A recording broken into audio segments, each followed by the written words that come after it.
Hi everyone. Just making a quick video on to conclude the indigenous component um, of the course, and I talk a little bit about the New Age part. Um, what I wanted to say was that it's clear that there's a sort of a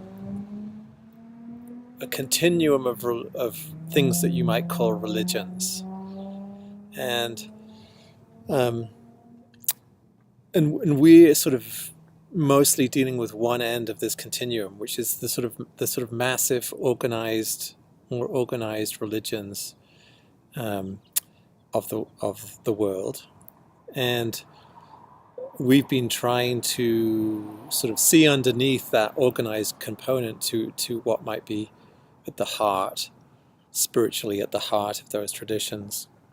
But there's a huge spectrum of religions um, that you may regard as stretching from indigenous spirituality to these organized religions. And I don't know if it's right to put them on the same continuum or not, with indigenous being at one end and organized religion at the other. And then, but if we did, then somewhere on that spectrum would be what gets categorized as folk religion, folklore, folk religion, or popular religion. And um, that sort of came up in the discussion this week with reference to Druids, Wicca, paganism, and that kind of thing.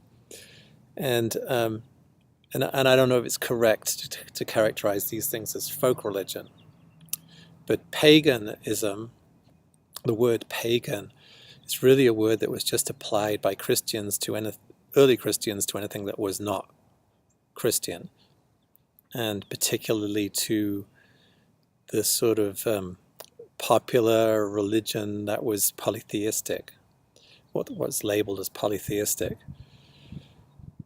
From that perspective, all of ancient Greece and Rome would have been characterized as pagan, and were characterized as pagan, actually.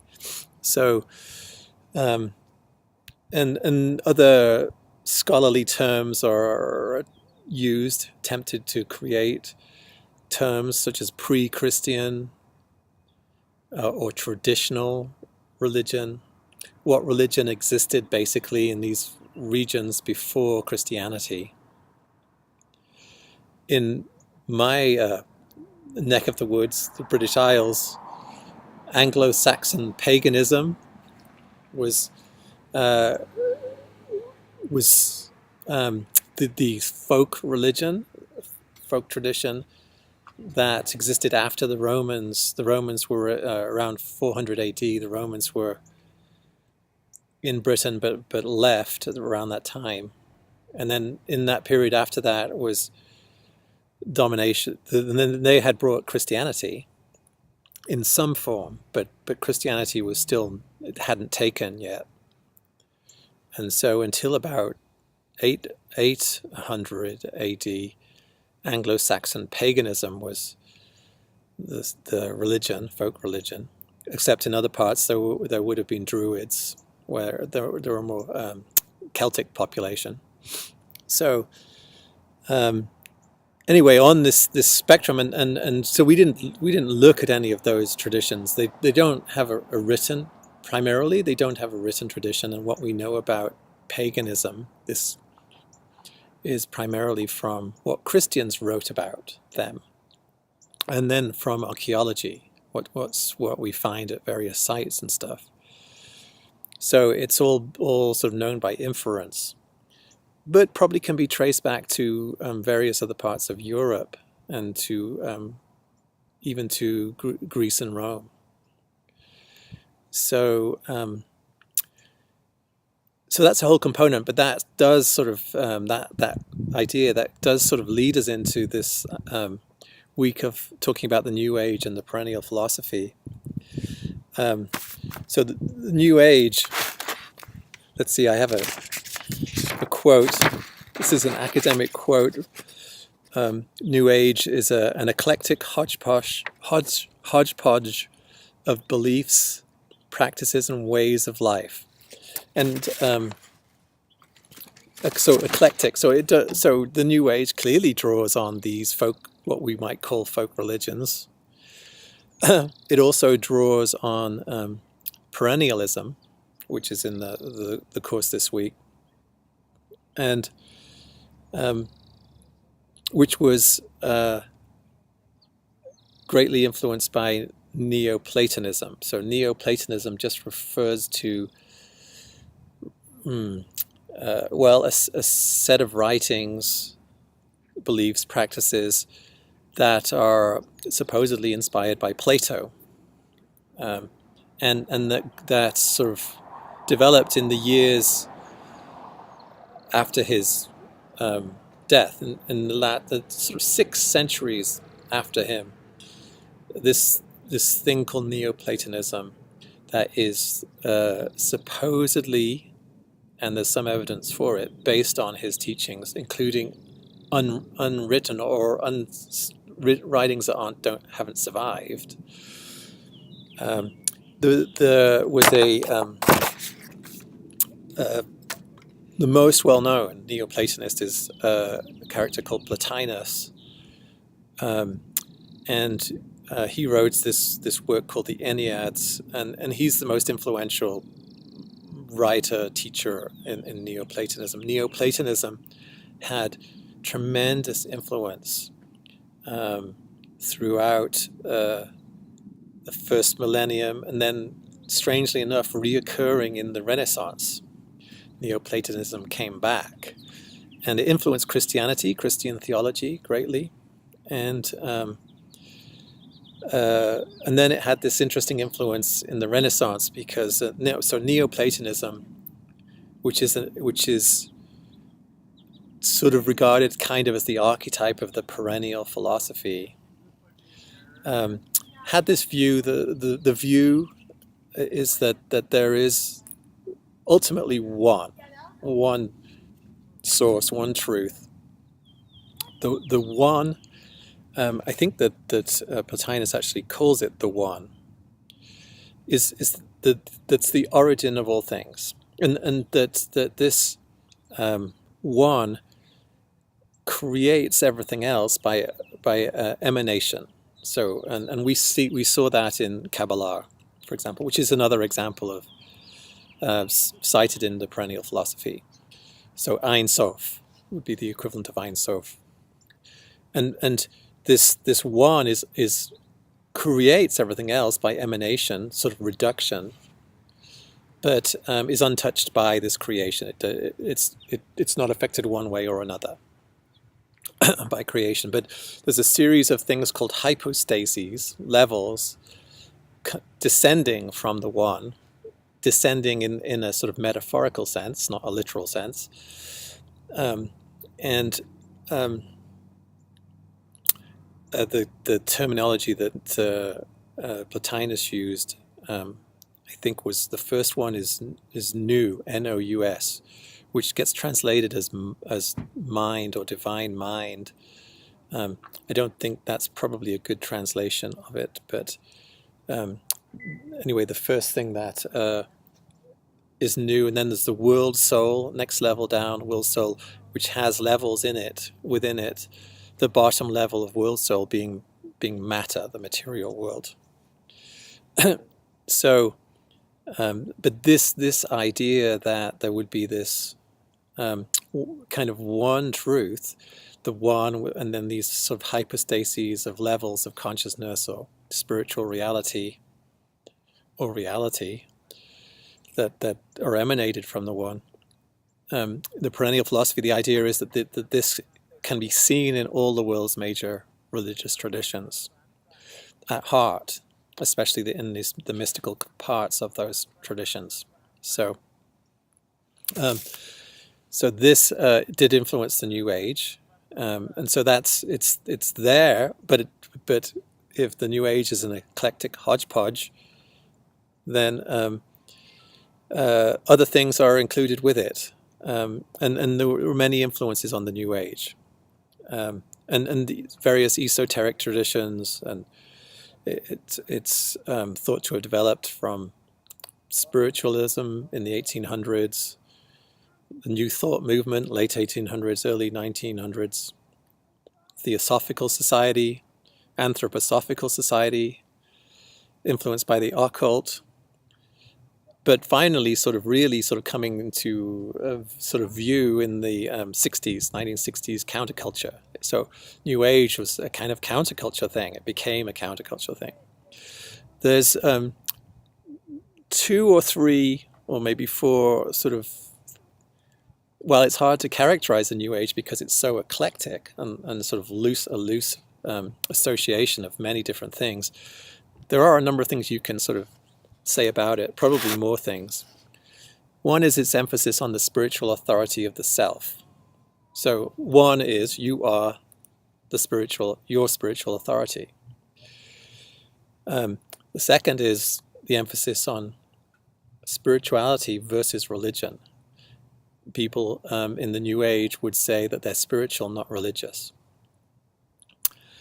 The third element, and believe me, I can attest to this, living in Sedona and people I talk to, is the expectation of major individual and collective change and you might say in human potential or whatever, but that we're in the midst of a certain kind of evolution or change currently.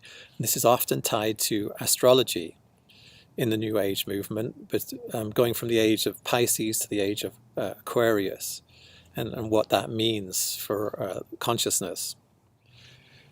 So obviously New Age has become a pejorative term recently. That could be associated with other terms like superstition and magical thinking, certainly in academic term halls. The fourth element of the New Age that I see is the belief in and communication with all manner of non-physical beings. So these include angels, fairies, ascended masters, spirit guides, extraterrestrials, gods, goddesses, elementals, and nature spirits, and many more, probably. For some reason, my software system died at the end of that recording, so I'm just adding a small piece onto the end of that video. I just wanted to say, relevant to us at Atlantic University, if you go to Wikipedia to look up New Age, and there's a very extended entry in Wikipedia about the New Age, you will find the name Edgar Cayce mentioned. And probably because this manner of receiving information via channeling of various different kinds is very much associated with the New Age. Now, there's a long history and tradition of prophets in Christianity and Judaism, Islam. What were the prophets doing that's different than New Age channelers are doing? I don't know. Nevertheless, there's a distinction made. There's a different word used. We don't call Edgar Cayce a prophet. We call him a channeler, which would get his name associated with the New Age. But in Wikipedia, which obviously is not authoritative, he's listed as being someone who connected the New Age with the Theosophical Society, with Theosophy. Right or wrong, annoying or not, I don't know. People at ARE would have to comment on that. But nevertheless, he's there, along with other important characters like Carl Jung, who also might turn over in his grave if he was associated with the New Age. I don't know. I think that I wanted to bring this to a close with an emphasis on something, which is that we are sitting here today. So while the New Age, that word New Age, has started to be used, or in the last 20, 30 years as a pejorative, 30 or 40 years as a pejorative term, Um, the New Age has clearly had an enormous effect on our culture. And the effect is such that we are sat here today talking to each other about the world's religious traditions. It has freed us from tradition, largely. The largest growing sector of the sort of spiritual landscape of United States is reportedly those calling themselves spiritual and not religious. And that is, we listed that as one of the characteristics of the New Age. Many of us would characterize ourselves as spiritual rather than religious. The fact that we can do that, we've been freed to do that by this New Age movement, regardless of what we think of it. It has, there's been an effect of liberation from orthodoxy, orthodox religion, by it, and that reflects its counterculture origins, obviously, but the fact that each of us regard ourselves as our own spiritual authority, not the authority, obviously, we all acknowledge a higher, greater power, but we're the sort of in charge of our spiritual journey, our spiritual path, our own, what we do in the spiritual domain. And I think that liberation, we sort of owe it to a large extent to the New Age movement. And that's not a small thing. And this sector of our culture that is the most rapidly growing portion, the spiritual landscape, owes it to the New Age too. And so the New Age, although it's been labeled as being dead and whatnot, it's probably not dead. And in its various reincarnations and its influence is potentially even growing, but in a different, perhaps more grounded way ultimately, so that it's just an important movement. And that's really why I included it, because basically we would not even be sat here talking to each other if it wasn't for the New Age movement and everything that occurred there, and the sort of great opening of our minds and hearts towards a much wider kind of spirituality, a much wider sense of reality in our world even. And included in there is also the reconnection to nature and natural world. The romantics, the romantic poets of the 17th, 18th century might well have been regarded as new age, as if the term existed back then. So this reverence for nature and an ecological sensibility also comes along with the New Age, and the sort of a kind of almost a back to land movement there. So which connects us to indigenous spirituality, which of course is also in the eclecticism of New Age, has been included in various ways into the New Age. By the way, there's an interesting comparison that I noticed, which is if you were to study Hinduism more than we did, and Hindu philosophy, its history, you would begin to see how eclectic Hinduism is. It's enormously eclectic. It has drawn from so many different places, and it has no problem in doing that.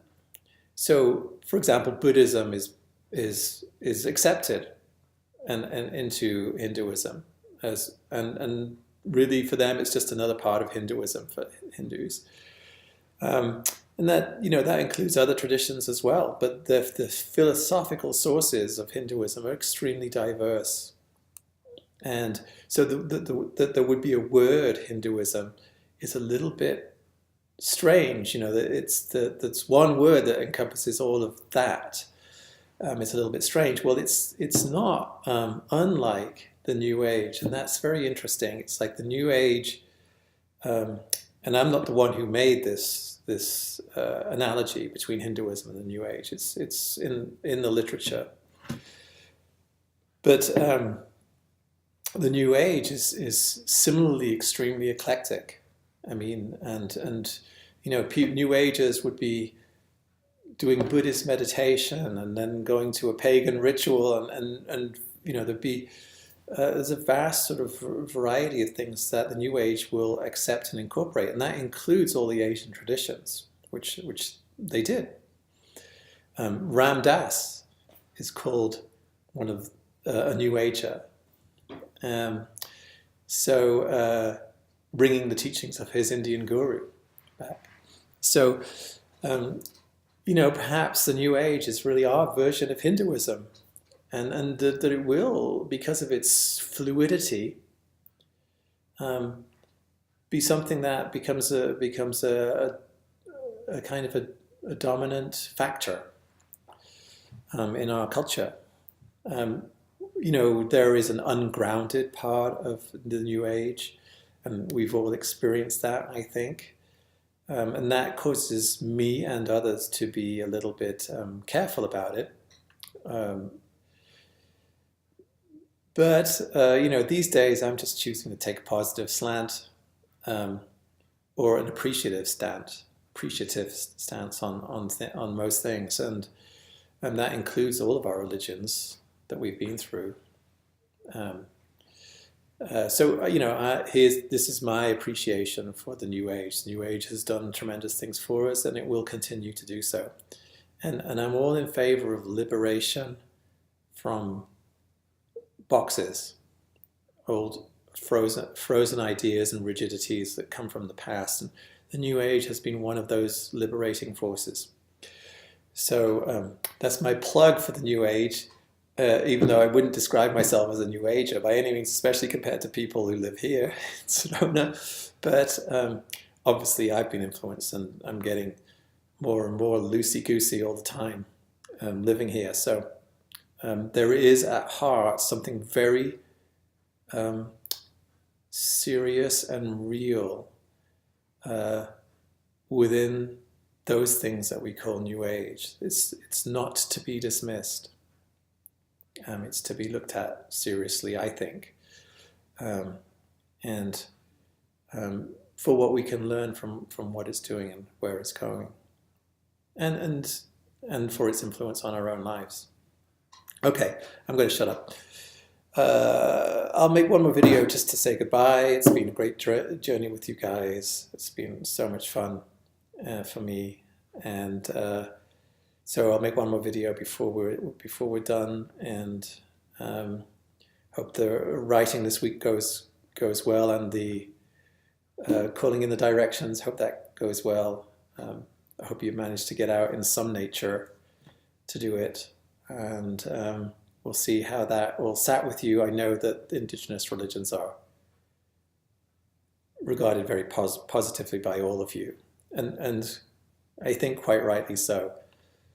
Although none of us, I have to point out, none of us have ever really experienced them the way an indigenous person has. So if anything, out of all the traditions we've studied, indigenous religion may be the furthest thing from our own experience of life, really. And we don't live an indigenous lifestyle. And many of us may have tried that for short periods of time, but it's far from our experience, and nevertheless there's something incredibly powerful about those traditions and the connection to the natural world.